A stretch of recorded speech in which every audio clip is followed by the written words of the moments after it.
الحمد لله رب العالمين.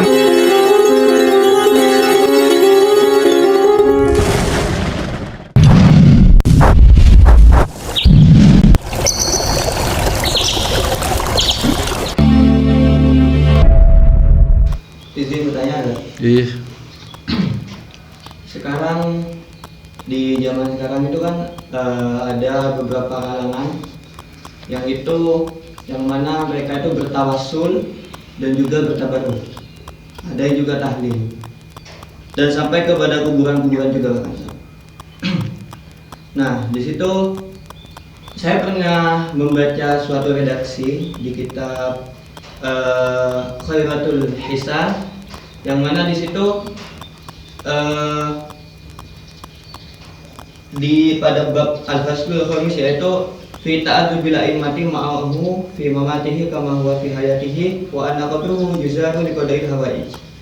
Yang mana ada suatu kaum yang mana beberapa ulama-ulama besar, salah satunya Imam Syafi'i, itu pernah berziarah ke makamnya Abu Hanifah. Nah, yang mana di situ riwayatnya Imam Syafi'i radhiyallahu anhu lamma kana Baghdad, ketika ada di Baghdad, faqad ja'anhu annahu qala inni la atabarra'u bi Abi Hanifah wa aji'u ila qabrihi, ketika dia datang di kuburannya, fa idza aradtu li hajati, dia itu memiliki hajat. Nah, itu bagaimana menyikapi seperti itu? Iya. Bahwa Imam Syafi'i berziarah ke makam Ibu Hanifah ini masyhur kisahnya. Tetapi di dalam kisah kemasyhuran yang sahih itu tidak ada uraian bagaimana beliau ketika berziarah itu ya. Jadi sumber periwayatan ini juga perlu ditelusuri, karena semakin kesini semakin banyak sumber-sumber atau klaim-klaim seperti itu. Tetapi bahwasanya Imam Syafi'i di beberapa penjelasan menyatakan bahwasanya apabila ada statement saya, perilaku saya, apabila kelak menjumpai satu dalil yang sahih dari Nabi, maka itu mazhabku. Nah, Imam Syafi'i itu bermazhab pada sumber yang sahih, pada hadis yang sahih. Nah, dalam kitab yang disebutkan Mas Zaki ini, Allah alam bisawab, ini perlu ditelusuri juga, karena tidak semua kitab itu ternyata memiliki maroji atau referensi yang sahih gitu. Maaf kalau saya sebutkan banyak kitab-kitab seperti Turatul Nasi dan lain sebagainya, dan tidak. Jadi kita belajar kitab itu juga harus kita teliti benar sumber-sumber marojinya, dalil-dalilnya dari sana apakah sahih atau tidak. Karena sekarang semakin kesini Mas, itu semakin banyak sekali hal-hal khurafat yang beredar. Ya, kalau kita lihat media sosial satu ngeri. Ada Habib siapa yang ceramah, kalau nanti ketemu malaikat munkar nakir di kuburan, sebut saja saya pengikut Habib Haddad bin siapa begitu, nanti munkar nakir nggak berani tanya. Hal-hal semacam itu berdasarkan khurafat, berdasarkan sumber-sumber yang perlu sekali diteliti, dan pastinya ya sangat bertentangan dengan keterangan-keterangan yang sahih. Kalau sampai munkar nakir takut sama manusia itu. Ada lagi yang karena waktu hidup itu sangat mencintai seorang Habib, kalau Habib lewat pasti diberi gorengan gitu. Ketika orang penjual gorengan itu meninggal, maka Habib ini berempati, datang ke rumah duka, kemudian memberi catatan, suruh ikut ngubur. Itu catatan itu ditaruh di sebelah kepalanya mayat. Nanti kalau dipeseni, kalau nanti munkar nakir datang, tanya apa-apa nggak usah dijawab, kasih aja surat ini.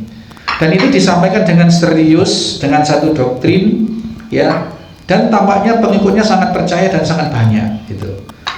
Itu ngeri sekali. Jadi periwayatan yang apalagi yang sudah terkini, para kitab-kitab terkini ini perlu teliti lagi. Yang jelas Imam Syafi'i dalam beberapa pengajaran yang sahih menyatakan bahwa berziarah kubur itu sama seperti yang disampaikan oleh Nabi dan para sahabat. Itu tujuannya memang untuk mengingat kematian dan mendoakan yang mati. Itu bertabarruk, kemudian mengungkapkan hajat dan lain sebagainya. Ini perlu diteliti kembali periwayatan itu dari siapa dan perlu ditelisik kembali Mas Yaki. Jadi tidak semua kitab yang bertuliskan bahasa Arab itu langsung kita yakini begitu ya. Kita ambil dalil-dalil yang masyhur dari Imam Syafi'i sendiri, misalkan kitab Al-Um dan lain sebagainya. Di sana ada beberapa keterangan, banyak sekali kitab-kitab Imam Syafi'i sendiri. Kita kalau ada sumber yang lebih valid, misalkan kitab Imam Syafi'i sendiri, kemudian Imam Syafi'i sudah mengajarkan banyak hal, pakai cadar, itu bahwa bahkan Imam Syafi'i mengatakan itu wajib loh Pak, cadar itu. Kemudian ada kitab yang terkini meriwayatkan tentang Imam Syafi'i melakukan ini dan itu, yang kemudian mengandung satu ajaran, tadi ajaran tabaruk dan ajaran mengungkapkan hajat ketika berziarah kubur. Maka kita cek lagi aja kitab-kitabnya Imam Syafi'i, gitu Mas, yang lebih selamat gitu. Kitab-kitab Imam Syafi'i gitu. Apakah Imam Syafi'i mengajarkan yang seperti itu? Kalau Imam Syafi'i tidak ada dalil, tidak ada pernah mencantumkan klausul dalil yang kemudian misalkan Imam Syafi'i mengajarkan bahwa tujuan ziarah kubur itu adalah mengingat kematian dan mendoakan yang mati di kuburan itu. Kemudian ada kitab berikutnya, entah berapa puluh, berapa ratus tahun berikutnya, meriwayatkan Imam Syafi'i pernah bertabaruk dan pernah mengungkapkan hajat ketika ziarah kubur misalkan. Ya ini kita pakai pegangan yang Imam Syafi'inya sendiri. Imam Syafi'i juga banyak kitabnya. Kita jadi itu banyak sekali hal-hal yang perlu kita berhati-hati. Itulah Islam itu semakin kesini semakin banyak penyimpangan-penyimpangan, dari yang paling halus sampai yang kasar kayak tadi Pak Imam malaikat muka nakir sampai takut dengan suratnya Habib itu. Itu penyesatan yang luar biasa dan dikritik oleh semua kalangan umat Islam. Itu mengkritik itu baru sekalian. Jadi mari kita betul-betul murnikan tauhid kita dengan mengambil ajaran-ajaran yang jelas, yang valid. Kalau dari Syafi'iyah, misalkan Imam Nawawi itu ulama Syafi'iyah. Kalau ada keterangan Imam Nawawi yang kemudian bertentangan dengan kitabnya Imam Syafi'i, ya kita ambil yang Imam Syafi'i, karena Imam Nawawi itu pengikut mazhab Syafi'iyah begitu. Dan demikian seterusnya. Kalau yang disebutkan Mas Jaki tadi, kitab pengarangnya kitab itu adalah bermazhab Syafi'iyah misalkan, ya sudah kita, apalagi tadi yang dinisbatkan, yang dinukil adalah kisah Imam Syafi'i gitu. Ya kita merujuk, cek lagi, banyak sekali ajaran-ajaran Imam Syafi'i yang kemudian akan pasti insya Allah bertentangan dengan yang diterangkan dalam kitab tadi, insya Allah demikian. Ada mungkin terakhir, nggih Pak Haji Rebo. Nggih, Pak Ustaz, tadi disampaikan sudah banyak sekali, termasuk kalau keris nggak boleh, lain-lain. Nah ini kalau ada tulisan Pak Ustaz, tulisan Bismillahirrahmanirrahim ditempelkan di mana, atau mungkin dipakai taruh di sabuk, itu gimana? Terus yang kedua,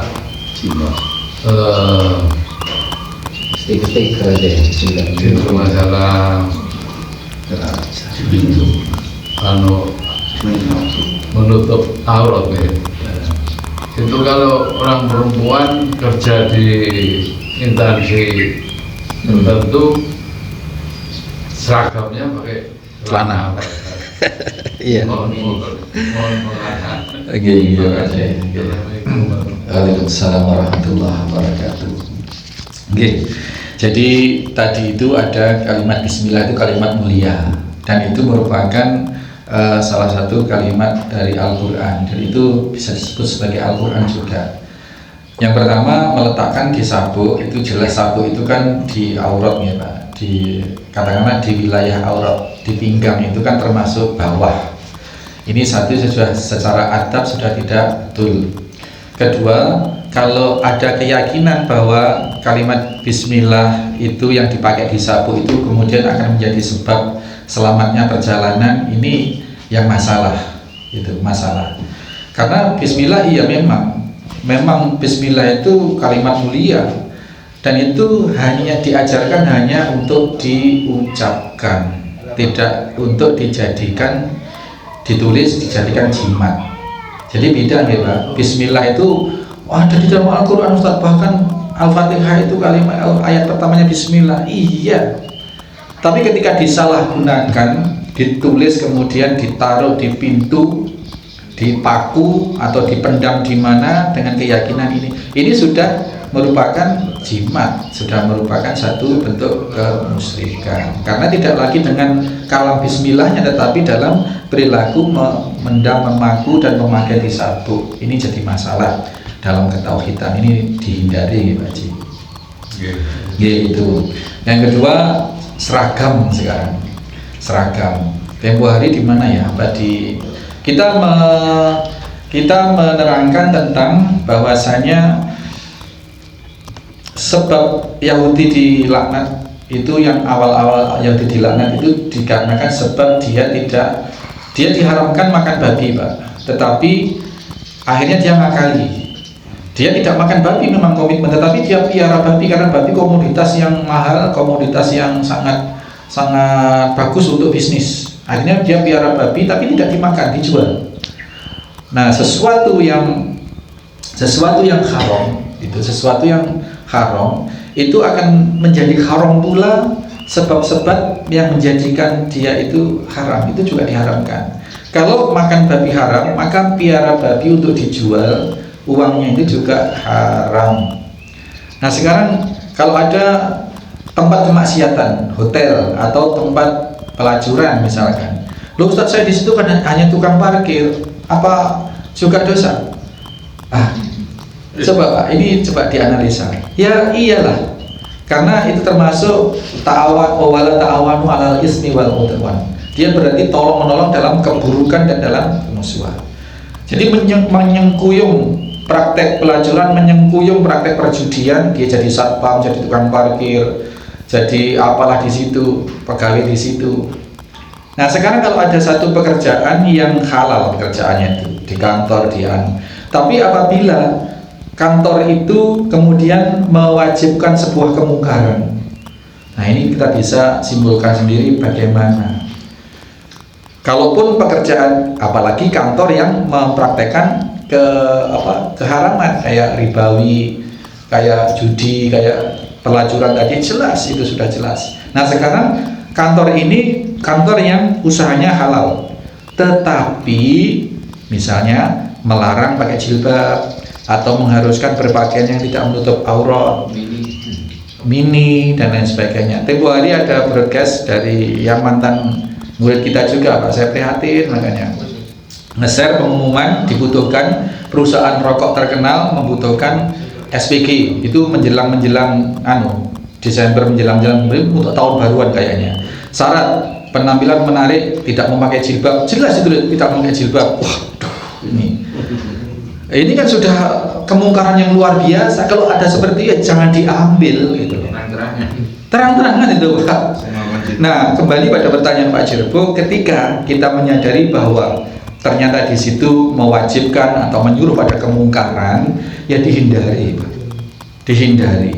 Barang siapa yang menghindarkan kemungkaran atau menghindarkan satu dosa, maka Allah akan memberikan pahala yang besar atau ganti dari apa yang ingin dicapai di situ. Ingin kerja di situ, gajinya besar 5 juta misalkan. Besar untuk ukuran situ Bondo ya Pak. Di Jakarta itu UMK-nya sudah di atas 5 juta.